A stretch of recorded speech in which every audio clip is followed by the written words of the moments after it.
Hey, this is Chase from the Cyber News team. Today, I'm bringing you something special. A fight between titans. A battle to the death. A huge spectacle. Wait, yes? Okay. It appears we don't have the time for those special effects, but I have a suspicion that you will still enjoy this comparison. On the left, we have Bluehost with WordPress recommendations and 18 years of experience. On the right, GoDaddy, a hosting provider with a 20 million user base and tons of business features. Who will win? Let's find out right now.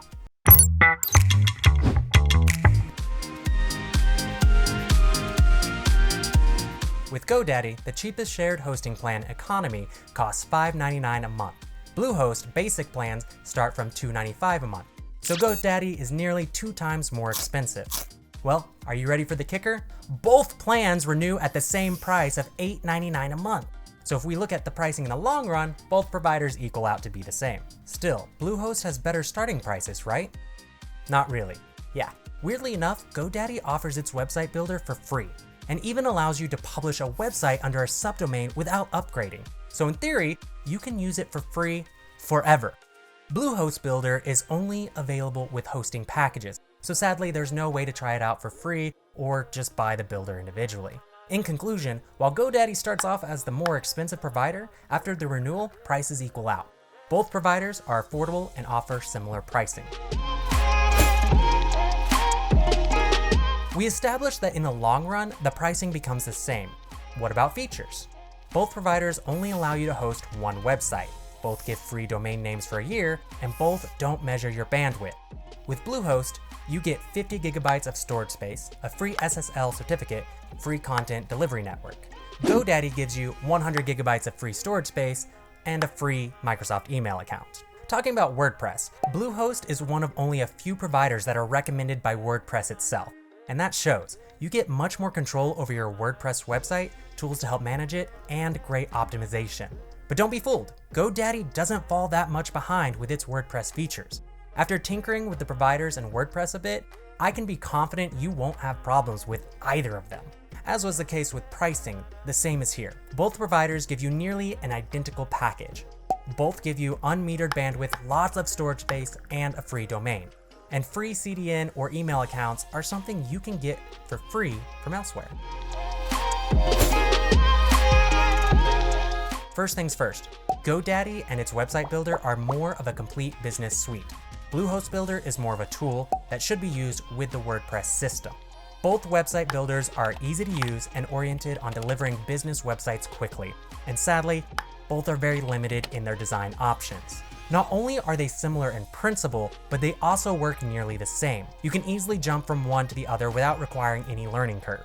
So, there is no true drag and drop feature, so you can't place a button wherever you like. You are restricted to working with predefined elements and sections. It's like playing with Lego sets instead of blocks. You can customize how these constructors are placed and where, but can't really customize the designs. If you want to create a business or portfolio website and don't overthink it, these builders will do the trick. So, is there a difference between them? 2 actually. First, templates. I know what you're thinking, how many template choices will I get? And the answer to this is kind of 0. Let me explain. Both Bluehost and GoDaddy don't let you choose or even change a template. Your design is automatically generated based on the industry you selected and the questions you answered. If you want to change the template, you have to delete your current one and start again from scratch. I don't like it. It feels like an unnecessary restriction instead of a feature. But here, GoDaddy wins by a small margin. It has much more varied and interesting templates that it can generate. Bluehost templates all look the same, just with different colors and images. As I mentioned, Bluehost works with WordPress, so while you can create a website with its builder, to manage it, you will need to use WordPress. For some, that's good news. But if you don't like or want WordPress, GoDaddy offers all the marketing and content managing features in a single place. It's a builder. To overview, both builders are very restrictive. You can build a simple business site, but that's about it. There's no way to extensively customize your design, change structure, or drag and drop elements. GoDaddy gets some praise for at least a bit more variety in templates. But if you manage your expectations, both tools are also great for what they are: simple website builders. To judge performance, let's look at two of the most important metrics, uptime and website speed, or how stable and how fast your site will be to the end users. To test the uptime, I used a tool to create a scenario where both sites are pinged every 5 minutes. This checks whether they are reachable by users over the internet. After more than a month of testing, GoDaddy scored a perfect uptime. My website was up 100% of the time. Bluehost uptime was a bit lower at 99.98%, with only 9 minutes of downtime. 9 minutes is not the end of the world, and it may have just been some updates or other nonsense. Nonetheless, GoDaddy's done a better job here. Next, let's run a speed test using the GTmetrix tool. GoDaddy's website fully loaded in 2.4 seconds. Not a bad result. What about Bluehost? Well, it was way faster. The full load time was 1.6 seconds, so Bluehost does a better job at speed. To sum up, Bluehost is a bit faster and GoDaddy is a bit more stable, but ultimately, both providers offer great performance for the price.